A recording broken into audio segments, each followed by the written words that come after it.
तो ये बताएं कि आसिफ अली जरदारी साहब, आपका जितना इतराज हो वो प्रेसिडेंट ऑफ पाकिस्तान मुंतखब होकर ऐवान सदर पहुंच गए हैं।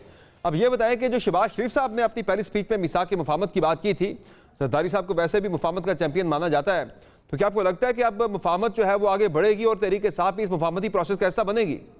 Thank you so much, thank you for inviting me. मैं तो सबसे पहले आसिफ अली जरदारी साहब को ये कहूँगी कि आपको मुबारक हो कि आप खुद तो प्रेसिडेंट बन गए, लेकिन आपने पूरी पीएमएलएन की सियासत को एक डब्बे के अंदर बंद कर दिया। और पीएमएलएन की जो सियासत है वो अनफॉर्चुनेटली जिल्लत और रुसवाई में हमेशा से चलेगी और वो इसमें मजीद गिरते जा रहे हैं। उनके लिए ना कोई पब्लिक का मैंडेट है, ना पब्लिक का कोई वोट है, ना कोई पजीराई है, ना आवाम ने उनको 8 फरवरी को वोट दिया है। और उसके बाद जो उन्होंने बंदरबाट ओहदों की है उसमें भी आसिफ अली जरदारी साहब ने अपना तो एज प्रेसिडेंट अपना इलेक्शन जो है इनके कंधों पर रख के जीत लिया। बहरहाल ये पीएमएलएन की सियासत है, ये लोग जाने, नाकाम है और नाकाम रहेंगे। सवाल मेरा ये है कि जब इन्होंने हमेशा से एक दूसरे के खिलाफ इलेक्शन लड़ा, और हमें कोई इतराज नहीं है इकट्ठे आपस में बैठे या इलेक्शन एक दूसरे के खिलाफ लड़े या इकट्ठे मिलकर लड़े, 8 फरवरी को तो अवाम ने इमरान खान को ही वोट दिया है। लेकिन आसिफ अली जरदारी हमेशा इनको कंधा दे देते हैं, आपस में ये लोग बंदर बांट कर देते हैं। और समर मुझे नहीं पता कि पीपल्स पार्टी और पीएमएलएन के वर्कर्स क्या कहते हैं। अलबत्ता खानदान शरीफ और खानदान जरदारी में हमेशा कुर्सी की खातिर जो है वो मुकमुक और मुफाहमत हो जाती है। एक अब्बा जी जो है वो किसी के वो सदर बन जाते हैं, दूसरे के चाचा जी जो है वो वज़ीर आज़म बन जाते हैं, तीसरी भतीजे जो है वो वज़ीर आला बन जाती हैं। अवाम का बीच में मुझे नहीं पता कि क्या इनकी कोई पॉलिसी अवाम के लिए भी इन्होंने कुछ सोचा या सिर्फ आपस में बंदर बांट करते रहते हैं। जहाँ तक समर आपने मुफाहमत की बात की है, देखें पाकिस्तान तहरीक इंसाफ के साथ जितने जुल्म किए गए, पार्टी के साथ जितने जुल्म और जाति के बावजूद भी अगर हम अपना प्रेसिडेंट का कैंडिडेट खड़ा कर रहे हैं, चीफ मिनिस्टर का, स्पीकर का, डिप्टी स्पीकर का, तो इसका मतलब है कि खान साहब डेमोक्रेसी के ऊपर बिलीव करते हैं।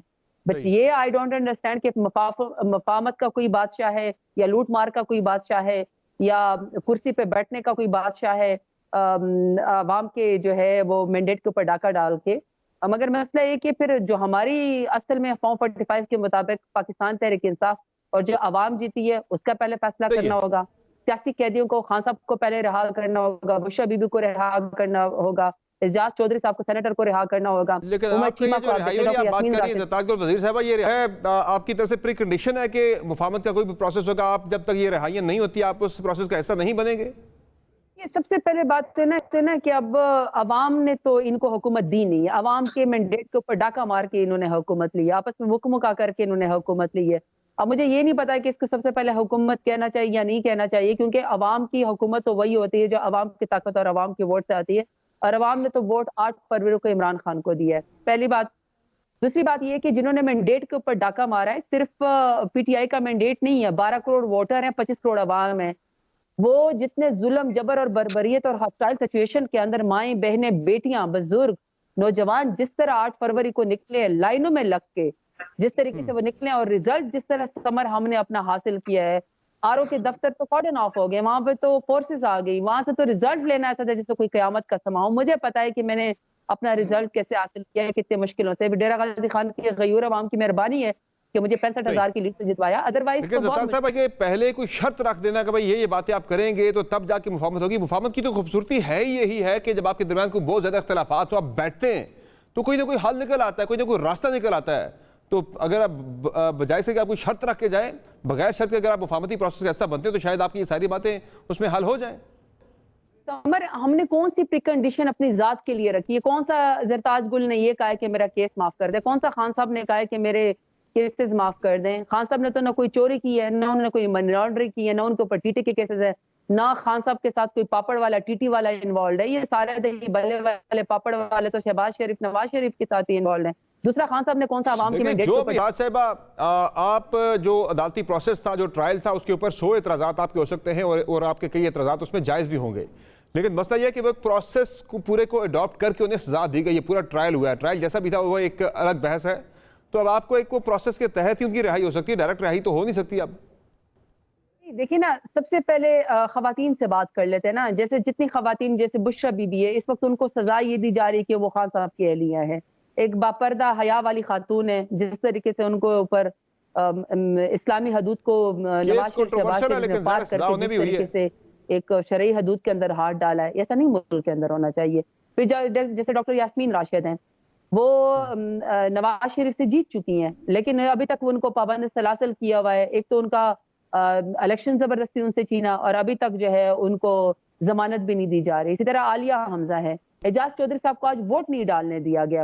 अब इसमें तो किसी की जाति कोई चीज है ही नहीं। जहां तक खान साहब के केसेस की बात है, देखिए सारी दुनिया को पता है कि रातों रात 31 साल की सजा खान साहब को सिर्फ इसलिए दी गई कि ताकि लोग खान साहब का वोट छोड़ दे, खान साहब लोग इलेक्शन प्रोसेस से नाउमीद हो जाएं। लेकिन क्या कमाल रिजिलियंट पार्टी है, क्या कमाल रिजिलियंट नेशन है कि इतने मुश्किलात के बावजूद, जबर के बावजूद, जब जुल्म के पहाड़ टूटे, चादर और चार दीवारी को सही है, पमाल किया वो गया, तो खान इसमें साहब कोई को शक सजा नहीं दी है, गई। आपके वोटर्स निकले हैं और उन्होंने पास किया है। लेकिन मुझे अब ये बताएं कि कल आप लोग एक एहतजाजी मुजाहरा करने जा रहे हैं, बड़ा एहतजाजी मुजाहरा आपने पेशावर के अंदर प्लान किया, बाकी मुल्क के अंदर भी आप धांधली के खिलाफ एहतजाज करने जा रहे हैं।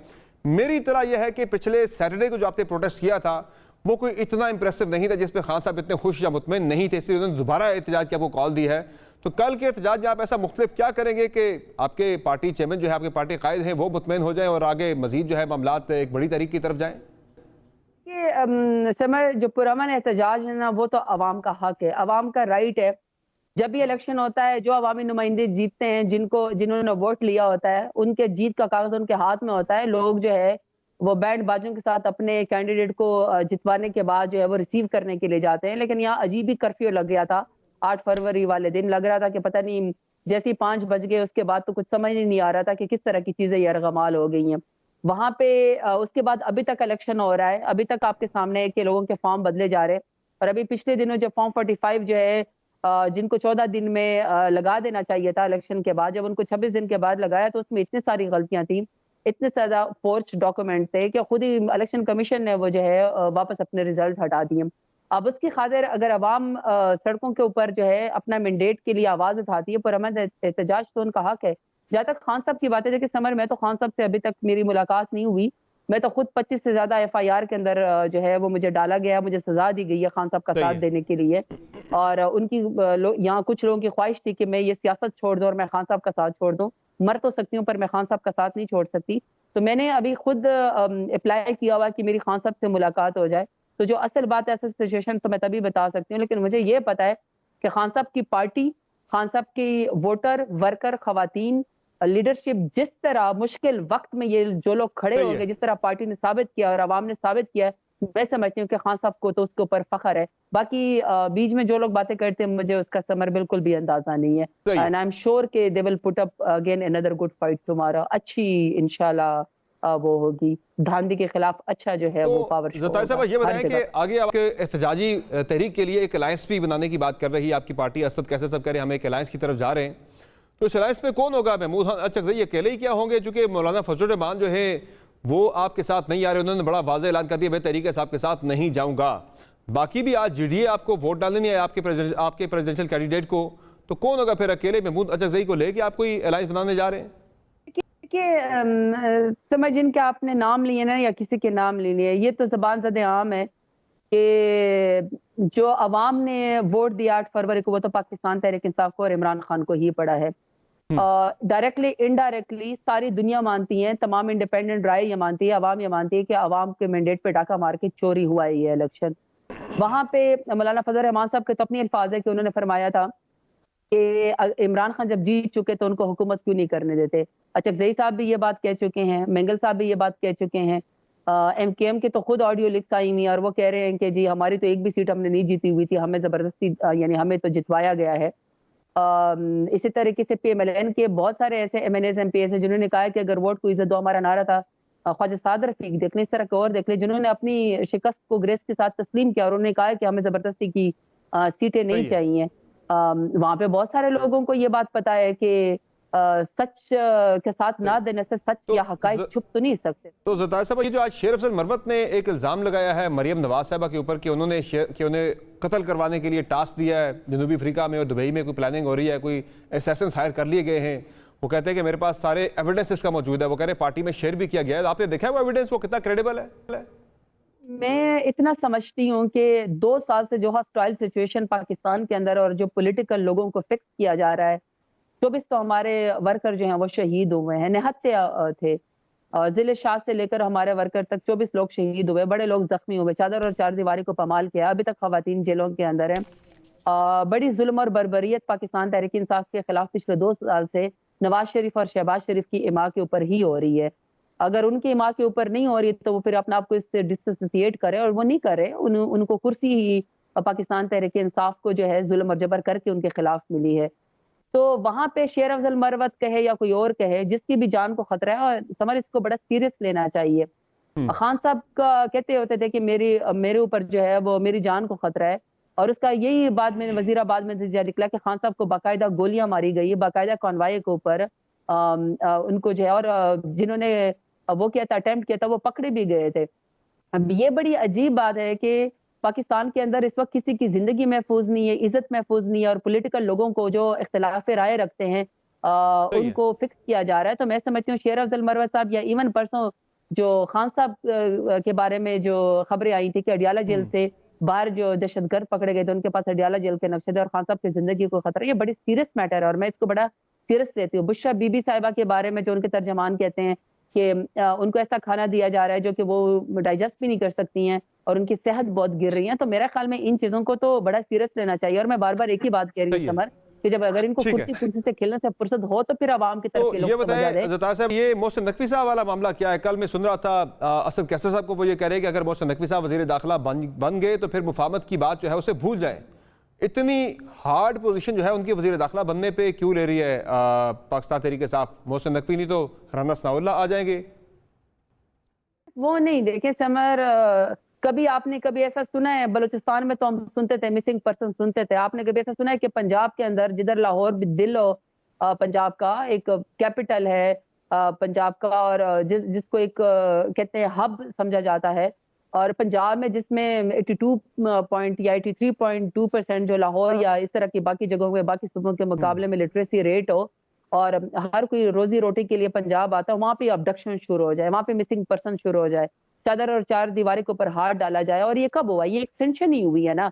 पहले नवाज शरीफ और शहबाज शरीफ की पीडीएम की हुकूमत में होता रहा, और बाद में यही पंजाब के यही निगरान ये सारे अबडक्शन थे। मैंने आपकी भी प्रोग्राम देखे हैं, जिस तरह के उनके इंफॉर्मेशन सेक्रेटरी जो है वो लोगों को तड़ियां लगाते थे, जिस तरह वजीर आला के जो काम थे कि उन्होंने सिर्फ फ्री एंड फेयर इलेक्शन करवाना था, बाकी तो उनके जिम्मे कोई काम नहीं था। उन्होंने सिर्फ फ्री एंड फेयर इलेक्शन ही नहीं होने दिया, बाकी उन्होंने सारे काम कर लिए।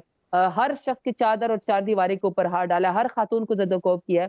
वहां पे असद कैसर साहब सीनियर पॉलिटिशियन है, अगर पीएमएलएन या पीडीएम उनको मुश्तरका जो है वो निगरान वज़ीर आला नकवी साहब को लेकर आती है, सेनेटर लेकर आती है, या उनको अपनी काबीना के अंदर हिस्सा देते, तो इसका मतलब है कि जो पाकिस्तान तहरीक इंसाफ कहती थी और जो अवाम कहती थी और पंजाब की अवाम कहती थी कि ये वज़ीर आला उन्हीं की एक्सटेंशन है और ये जानबदार नहीं है, तो इसका बहुत